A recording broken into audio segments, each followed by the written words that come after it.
Docteur Gérald Kierzek, bonsoir. Vous êtes médecin urgentiste, vous êtes l'auteur de Ayez les bons réflexes chez Fayard. Alors avec vous, on va parler des bons réflexes face à la canicule, puisque ce matin c'était 16 départements, maintenant c'est 51 départements en alerte orange. Dans le sud-ouest, à certains endroits, on frôle les 40 degrés et ça va monter crescendo, la température jusqu'à jeudi.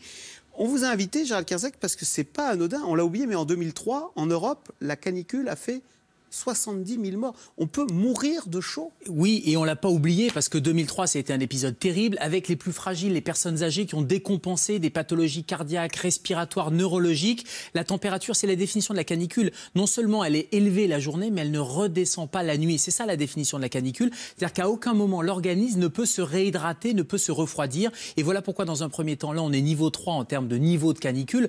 Je dis, on ne l'a pas oublié parce qu'il y a eu des plans canicule depuis. Et donc, on a beaucoup appris de cette leçon de 2003, leçon terrible, mais du coup les patients, il va falloir quelques jours avant qu'on ait les effets et tout l'intérêt c'est dès ce niveau, dès aujourd'hui de prendre les mesures de prévention pour éviter qu'on arrive à la catastrophe de 2003. Vous n'êtes pas climatologue, mais on a l'impression qu'il y en a de plus en plus des canicules. Vous le constatez, vous, aux urgences ou pas? Oui, on constate. Alors, pas tout de suite, mais probablement dans 2-3 jours. On a toujours un phénomène de retard de 2-3 jours sur les urgences où on a des patients qui viennent, des patients âgés, insuffisants cardiaques. C'est un peu le cœur qui va pas bien, c'est un peu les poumons. Et la chaleur plus la déshydratation va faire que les pathologies sous-jacentes vont décompenser. Et donc, on a ce phénomène qui se réitère chaque année sur les services d'urgence. Et avec le réchauffement climatique, il est très probable qu'il faille s'habituer et donc avoir les bons réflexes justement pour gérer ces périodes de canicule. Alors justement, on va voir quels sont ces bons réflexes. Mais avant, je vous propose d'écouter 2 témoignages de gens qui souffrent comme beaucoup de la chaleur. On écoute. J'ai 86 ans, donc le cœur commence à se fatiguer et je souffre de la chaleur. On boit beaucoup d'eau. Et vous sortez le matin? Comment vous faites? Oui, comme maintenant, ouais, on sort le matin. Et l'après-midi, on ferme les volets. On essaye d'avoir le moins chaud possible.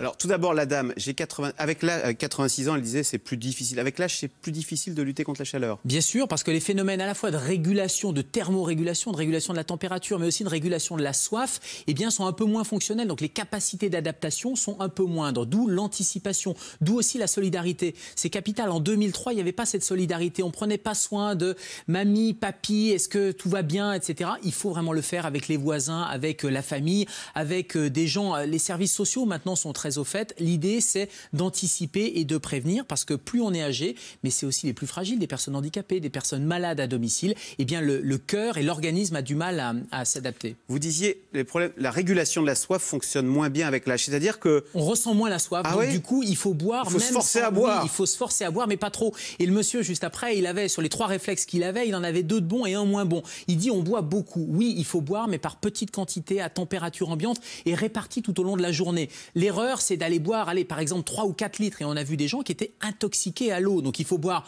oui, 1,5 litre, 2 litres, mais il faut surtout se rafraîchir par l'extérieur. Et c'est là où il avait... À température ambiante, juste pas de glaçons? Pour éviter que ça soit de l'eau glacée, qu'il y ait une trop grosse différence. Alors vous allez me dire non, mais une bonne bière, ça marche pas. Non, pas d'alcool, parce que ça déshydrate l'alcool plutôt que ça hydrate, ou alors avec beaucoup de modération. Et puis les 2 réflexes qu'il avait, c'est qu'il disait, on sort le matin, donc il ne faut pas sortir et pas d'activité physique la journée quand on est en plein soleil, bien évidemment, donc plutôt le matin ou plutôt le soir à la fraîche, comme on dit. Et puis le deuxième réflexe qu'il avait de bon, c'est qu'il disait on cherche à se rafraîchir. Voilà. Donc on va fermer un peu les volets, on va créer des circulations d'air à la maison. Les gens qui habitent dans les zones les plus méridionales, dans les pays du Sud, le savent. Hein. Ils vont fermer les volets pour empêcher que le soleil rentre. Et puis on peut mettre un ventilateur, un drap mouillé par exemple. Tout ça, c'est des petits trucs, des petits réflexes qui peuvent hydrater de l'extérieur. Alors il y a plein de choses. Le ventilateur, on risque d'attraper un coup de froid. Est-ce qu'on peut s'endormir face à un ventilateur? Parce qu'on sue en plus la nuit, on risque pas un coup de froid? Oui, on peut mettre un ventilateur, on peut mettre avec un drap mouillé quelque chose, on peut s'humidifier. Vous prenez simplement une serviette de toilette ou un gant de toilette et plusieurs fois par jour, vous allez vous humidifier les bras, le visage par exemple. C'est un excellent moyen de s'hydrater. Donc il y a non seulement l'hydratation par l'intérieur, mais il y a aussi l'hydratation par l'extérieur de manière régulière.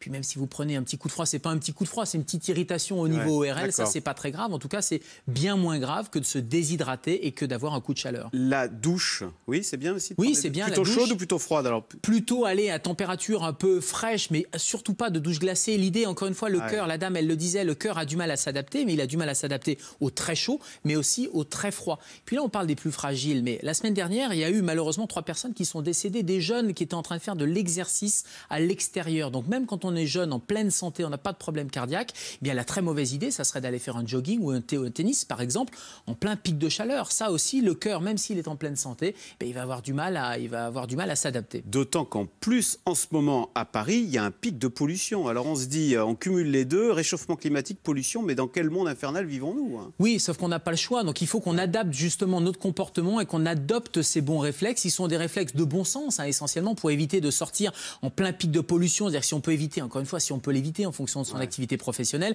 éviter de cumuler la chaleur et les pics de pollution avec les voitures. Donc si on peut éviter, on va privilégier de rester à l'intérieur, aller au télétravail ou d'autres solutions. Alors on boit beaucoup, pas d'alcool, et on mange quoi? Pas de gros plats sans sauce, j'imagine. Alors c'est effectivement plutôt des choses légères et puis surtout c'est un facteur d'hydratation parce que si vous prenez des fruits, des légumes, vous savez, on nous bassine avec les 5 fruits et légumes pour des raisons cardiovasculaires et c'est très bien, on fait bien de rappeler ces messages, mais là c'est aussi pour des raisons d'hydratation. Le melon, la pastèque, les fruits et les légumes, ça va être un apport un peu moins rébarbatif que de l'eau parce qu'au bout d'un moment, l'eau, vous savez, on en a un petit peu marre, on n'a pas très envie. Donc en termes d'appétence, on peut varier, on peut avoir de l'eau et puis on peut avoir la pastèque, donc ça va faire à la fois le repas et aussi l'hydratation. Le café ou le thé, c'est chaud, ça fait transpirer, on se dit que c'est pas une bonne idée. Oui, c'est chaud, c'est pas forcément une bonne idée, la caféine et la théine, il faut le prendre avec modération là aussi, mais c'est un apport hydrique. L'idée, c'est quand même d'hydrater de toute façon. Donc plus on va varier, plus on va pouvoir avoir des apports qui sont tout au long de la journée. Donc j'allais dire pourquoi pas. En tout cas, café, thé, oui, avec modération, et c'est beaucoup mieux que l'alcool. Le fait de transpirer, c'est normal? Ou si on transpire énormément, on doit s'en inquiéter? Non, alors c'est une perte d'eau qu'il va falloir compenser, mais le fait de transpirer, j'allais dire, c'est plutôt un bon signe. Ça veut dire qu'on a un système d'évacuation de la chaleur. Parce que la transpiration, ça sert à refroidir le corps. Exactement, ça sert à refroidir le noyau central, le corps.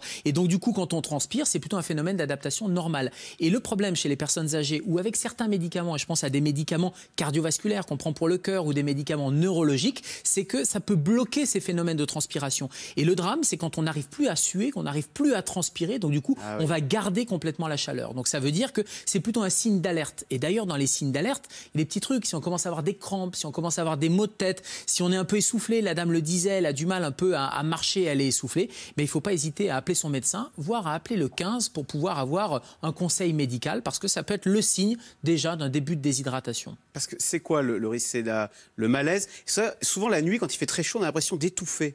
Il y a plusieurs risques. Il y a la décompensation de la pathologie, le cœur qui va à un moment donné, la décompensation cardiaque, ça peut être une décompensation neurologique. Et puis, si on pousse sur des températures extrêmes, c'est un phénomène de coup de chaleur, c'est un choc hyperthermique. Donc c'est 39, 40, 41 degrés de température, un peu comme quand des coureurs courent sous le soleil et ils vont faire un choc thermique. Et c'est ça qui va provoquer malheureusement des complications neurologiques. Alors, dans les conseils qui sont donnés, il y a d'ouvrir les fenêtres la nuit pour rafraîchir l'appartement, mais comme vous le disiez à l'instant, la définition de la canicule, c'est que justement, même la nuit, la température ne baisse pas. Donc là, elle baisse un petit peu, mais elle baisse pas en dessous de 20 degrés. Donc effectivement, la nuit, ça va être un peu compliqué, mais d'où ce système de ventilateur, d'où ce système d'humidificateur aussi, qui sont des systèmes excellents. Et puis ça va permettre, avec les draps mouillés, on le faisait dans les hôpitaux en 2003, quand j'étais de garde, on le fait encore malheureusement dans certains hôpitaux qui ne sont pas climatisés, où on met encore avec le ventilateur des draps, des torchons, et ça permet d'hydrater de l'extérieur. Vous avez vu maintenant les écoles, je comprends, hein, les professeurs réclament une climatisation. On va terminer comme aux États-Unis, tous climatisés dans les appartements, etc. Et un bon moyen, si vous n'avez pas la clim ni à l'école, ni à l'hôpital, ni à la maison, c'est d'aller au ciné, au supermarché, rayon surgelé par exemple. Vous y allez 2 heures ou à la bibliothèque municipale et ne serait-ce que 2 heures par jour, allez, le matin et l'après-midi, ça va faire baisser votre température. Voilà, ayez les bons réflexes. Alors, vous ne parlez pas que de la canicule, hein, non, Stevie. Des tas de bons réflexes. C'est chez Fayard. Merci beaucoup, docteur Kerzek. Merci. Vous restez avec nous tout de suite. Caroline Roux, c'est dans l'air, qui revient sur la victoire d'Emmanuel Macron hier soir aux législatives.